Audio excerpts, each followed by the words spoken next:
You know, a lot of folks stop at truck stops.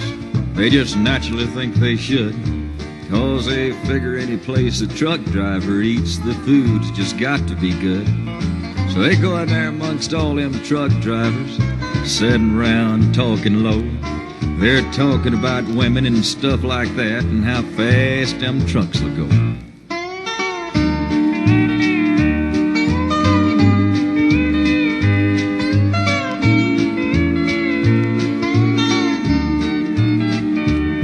There's the little old place out on 66 where a lot of the drivers stop and get their kicks. Reckless eyeballing this waitress they got called Flo. There's always a bunch in here hanging out, cutting up and talking about how she wiggles when she walks and stuff like that, and how fast them trucks will go. What's a wonder a feller can sit down and eat is how many eggs are his bread and meat with a good-looking woman like that around and on the go. First thing you know, you get to fidgeting and fussing and nudging one another instead of discussing how she wiggles when she walks and stuff like that, and how fast them trucks will go.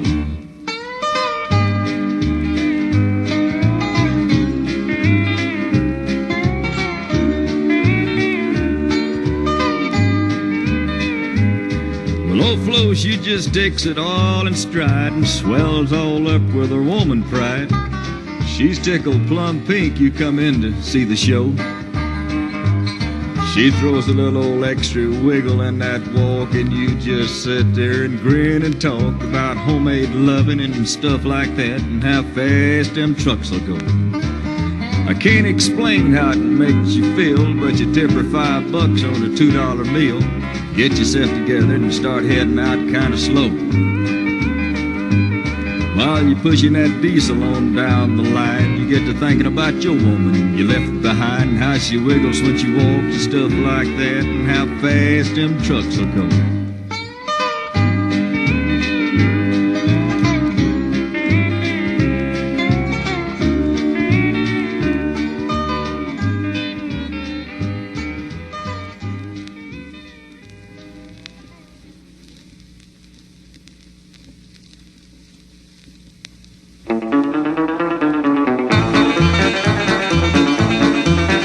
He was heading into Boston in a big long diesel truck. It was his first trip to Boston, he was having lots of luck. He was going the wrong direction down a one-way street in town, and this is what he said when the police chased him down. Give me 40 acres and I'll turn this rig around. It's the easiest way that I've found. Some guys can turn it on a dime or turn it right downtown, but I need 40 acres to turn this rig around. When he finally found where to unload, he had a dreadful shock. His trailer pointed toward the road and his cab right to the dock. And as he looked around him, through his tears he made this sound: oh, give me 40 acres and I'll turn this rig around. Give me 40 acres and I'll turn this rig around. It's the easiest way that I've found.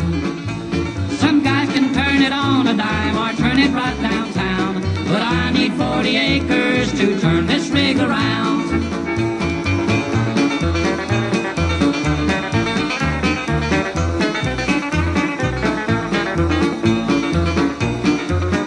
When he finally got unloaded, he was glad to leave the town. He was very, very happy going back to Alabama. When up ahead he saw a sign said, you are northward bound. He said, give me 40 acres and I'll turn this rig around. Give me 40 acres and I'll turn this rig around. It's the easiest way that I've found. Some guys can turn it on a dime or turn it right downtown, but I need 40 acres to turn this rig around.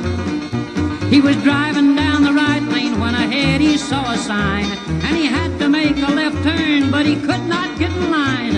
And the tears were streaming down his cheeks, and they all heard him yell, give me 40 sticks of dynamite, I want this thing to give me 40 acres, and I'll turn this rig around. It's the easiest way that I've found.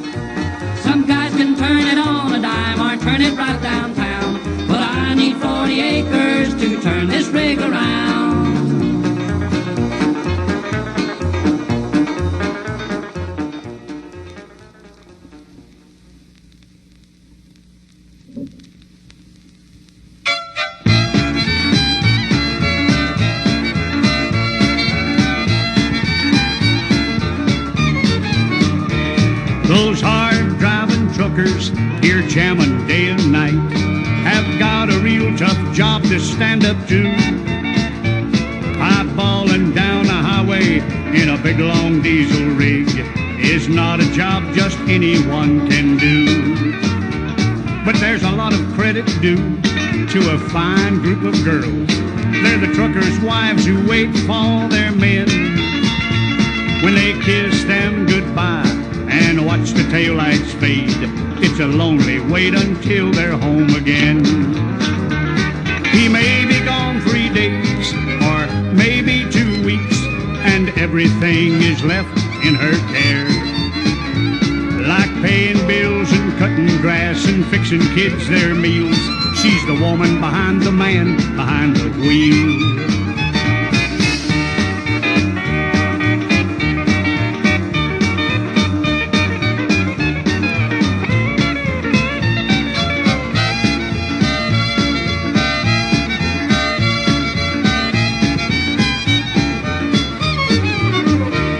This special breed of woman has to share a love affair with that long stretch of highway on his mind.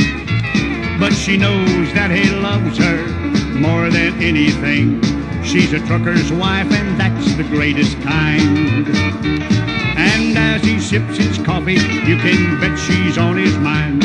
Oh, when he's driving down that highway all alone, and that sleeper sure gets lonely, parked at a big truck stop, compared to being in her arms at home. Now we've sung songs and praises about the trucking man, and they're true, but let's save one little spiel for all the truckers' wives, because after all, she's the woman behind the man behind the wheel. She's the woman behind the man behind the wheel.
Widowmaker, Widowmaker, were the words so bright and big, painted across the bumper of a shiny rig.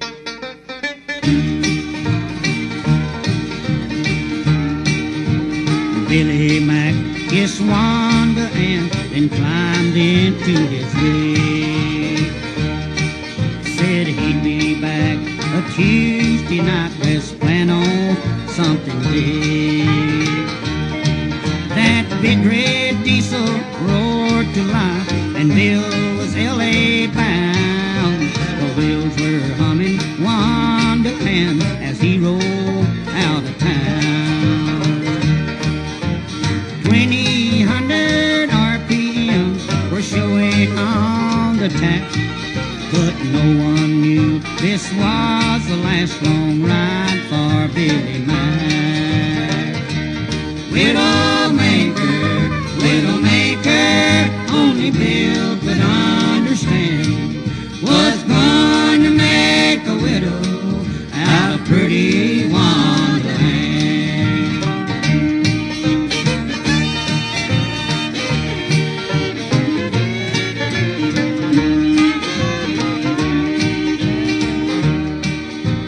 Just a few more miles of Bill was on that mountain range, where dead ahead a pickup full of kids blocked both the lanes.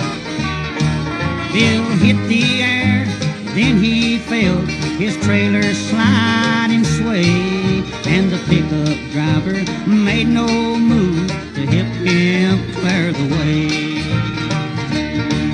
He just had time to think of wonder as he fought the wheel.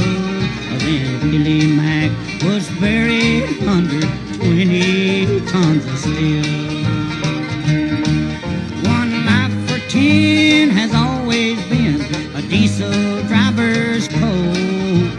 That's why Billy slung that widow maker off the road.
all you big and burly men who roll the trucks along. Listen, you'll be thankful when you hear my song. You've really got it made if you're hauling goods any place on earth except those Haynesville woods. It's a stretch of road up north in Maine that's never, ever, ever seen a smile. If they buried all the truckers lost in them woods, there'd be a tombstone every mile.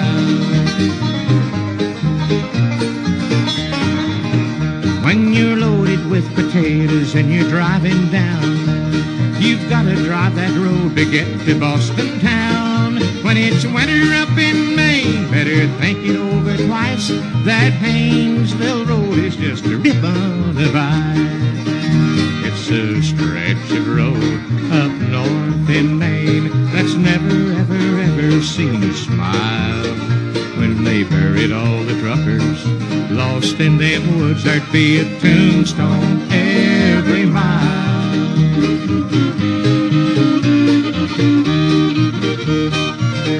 When you're talking to a trucker that's been hauling goods along that stretch of road they call the Haynesville Woods, he'll tell you that dying and going down below is not as bad as driving on that road of ice and snow. It's a stretch of road up north in Maine that's never, ever, ever seen a smile. If they buried all the truckers lost in them woods, there'd be a tombstone every mile. There'd be a tombstone every mile.